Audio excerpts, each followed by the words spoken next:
Setsima TV, l'actualité en temps réel dans la spontanéité et la rigueur. Setsima TV, xibaar yu wér te wóor. solidarité bi àndandoo bi xeex bi yàlla dogal na lu muy dogal mais mi ngi mel ne ñoo gagné. c'est un plaisir en tout cas merci di leen wax jërëjëf rek kenn amul seen fay. boo amee lay wax waa diaspora bi lan lay doon. waa diaspora bi merci je dis merci à tout le monde c'est l'Afrique qui gagne c'est l'Afrique qui gagne merci beaucoup. ñëpp ku lim juum bëgguma lim merci à vous tous. xool Séeri Adamo mu ngi si biir toog c'est bon Kine Ndiaye Séeri Adamo mi ngi noonu si biir toog. merci jërëjëf Fatou gars yi c'est bon. mi ngi noonu nan ko bàyyi mu daal di souffler nan ko bàyyi mu daal di souffler.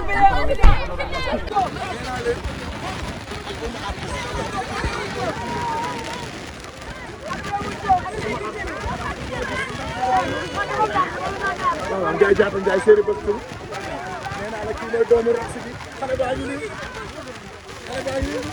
xale yu baax takk na leen xale baa ngi nii takk nañ ko dëgg la xamu ñëw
Mame Bousso ñu ngi leen di nuyu.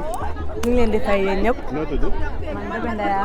kër de Mame Bousso. d'accord ci naka nga jàngatee teeru bi nga xam ne ñu ngi ko war a teeru Mame Bousso. waaw bu ñu ko teeroo nag dañ cee kontaan parce que bu ñu ko teeroo tam dañ ko war a teeru parce que Bousso ñëpp la macha allah parce que bu amoon nu mu mel tey jii ñëpp duñ taxaw fii mais lu ñu wan moo tax tey ñu mën a taxaw fii di ko bëgg te ñun ñëpp ko bëgg macha allah. te vote nan ngeen ko doon jàngatee nan ngeen ko doon dundee. waaw vote yi nag di kii rek di voté rek di lu neex pour waajal la parce que mérité nañ ko wax dëgg fa yàlla daf ko mérité. yéen a ngi doon tapati. lu neex yéen waa Tim Bousso Mame Bousso nan ngeen ko doon organiser jour vote yi. waaw ñu ngi wax ni ñu koy kiiwee ni ñu koy organiser yëpp parce que bu ñu kiiwee tapoté dañoo war a tapoté bu ñu kiiwee tamit dañoo war parce que suñu doomu réew lañ ko defaral macha allah. ok merci ñu ngi lay jaajëfal. war nañ fi maa ngi bëggee waat ñëpp waay di leen jox seen wàccuwaay ñoom ñëpp. tey ñu bëggoon xam naka ngeen di teeroo fi nga xam ne moom moo di Mame Bousso. waaw kon lu ñuy teeroo ñëpp rek dem aéroport jëli ko mu wàcc ñu gunge ko indi ko ndax doomu sénégalais la. macha allah waaw ñu ngi lay jaajëfal. jaajëf maam gars yi bëgg naa. maa ngi leen di fay di leen ziar. tey naka ngeen di teertoo ki nga xam ne moom moo di Mame Bousso. Mame Bousso dañ koy teertu ak fierté ak kontaan waaw te xam ne macha allah nit ñi instant yi Mame Bousso moom amuñu luñ ko war a wax wala ñu koy kii lu dul def nii comme mobilisation bi ñu def ñun ñëpp ànd teertu ko wane ko fier nañ ci moom parce que moo ñàkk mais instant yi mel na ni moo gagné ñun kontaan nañ ci moom di ko ñaanal tamit xam ni nga xam ni leneen lu gën a pur mu ngi ci kanamam bi te incha allah dina si jot. yaa ngi doon seetaan jeu bi. bien sûr maa ngi ko doon seetaan. ban partie moo si gën a neex. Mame Bousso man partie yëpp moo ma neex na parce que moom dafa am joie de vivre. Mame Bousso dafa parfait macha allah parce que peut-être man mën naa ne moom nu mu mel ak ay fansam moom rek moo ko mel TikTok bi Mame Bousso dina génn dina kaf dina ree bañ na ko moom danaan moom du influenceur liveur la di communiquer ak nit ñi macha allah kon loolu yombul am na ñu bëri ñoom da nga dugg seen commentaire di commenter sa duñu la tontu waxatuma la comme ça guddi mu ngi xool lu neex ay fansam muy live ak ñoom di tontu seen i commentaire genre kon kooku nit ku baax la parfait la macha allah waaw nu mu mel nii rek mu continuer ko waaw ndax Sénégal moom baax moo fi am solo oyof macha allah te def na ko loolu rek laa am li ma koy wax te xam naa ne moom nit la da koy doxal incha allah. macha allah ñu ngi lay jaajëfal. merci beaucoup dinañ dem. sant ñëpp gërëm ñëpp. acca Milo ñu ngi lay nuyu bu baax. ñu ngi lay fay. acca tey ñu gis ñu war a teeru ki nga xam ne moom moo di Mame Bousso. Sénégal yëpp dajaloo fii ñu gis yow itam nga doon li nga xam ne moo di organisation bi ndax nga ko jàngatee. waaw affaire yi du sant yàlla rek ndax yombul nga woot nit ñi muy si la te jamono juñ toll ni jamono ju neexul te nee naa la mën nga luyee ay bâche mën nga luyee siège waaye nit ñi mënu leen luyee lépp nag jikkoom rek moo ko waral Mame Bousso dafa nekk koo xam ne dafa baax bëgg nit yaru xam nga fonk ñëpp moo tax yàlla may ko lii nii waaw ñu nekkoon benn jeu concours bu ñu tudd House of Challenge mu boole woon africain yu bëri ay togolais ay ivoiriens ay sénégalais ay camerounais affaire yooyu noonu ñu dem ba benn instant ñu gis ne Mame Bousso dem final commencement bi au début jeu bi métti woon trop parce que ku nekk doon critiquer waaw boo gisee jeu bi nag da nga doon critiquer parce que noonu la mën a demee mais au finish bu demee ba xam waxtaan suñu biir dañoo xam ne suñu doomu réew moo dem te ñëpp xam nañ Sénégal bu drapeau bu jógee ñun dañuy sot nee naa la ñun mën nañ reer suñu biir mais ñun suñu doom bu génn dañ koy jàppale loolu moo tax na ñu jàppale ko ba yàlla def final bi ñàkk ko mais teewul ne incha allah rabbi ñu ngi ñëw ñun dañ koy dem accueillir xam nga ak jàmm ak salaam ñëw wan ne ko yow laay représenté Sénégal jox ko gëddam jox ko wala. final bi nga wax naan dañoo sot ñi nga xam ne ñoom ñooy sénégalais ndax nga ko jàngee. waaw loolu la parce que sénégalais yi xam nga rek sénégalais moom ñun yàlla daf ñu jagleel benn affaire ñun dañuy bëgg ñun ñooy bëgg ñun ñooy fonk mais retour bi duñ ko am loolu yàlla la ko def moo tax ñun ñoo bëgg ñun ñoo fonk ñun ñoo def ñëpp mesure bi xam nga si jàngatee tamit gars yi dañ ñoo sot mais ñoom la rek dox man la ñoom la rek ñun am na lu ñu gagné xam na lu ñu gagné africain yëpp xam nañ ne léegi sénégalais yi dañuy bëgg nit dañoo fonk nit dañoo yor loolu lañ ci gagné ñun. macha allah ñu ngi lay jaajëfal. merci beaucoup. nañ leen dem.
Setsima TV, l'actualité en temps réel dans la spontanéité et la rigueur. Setsima TV, xibaar yu wér te wóor.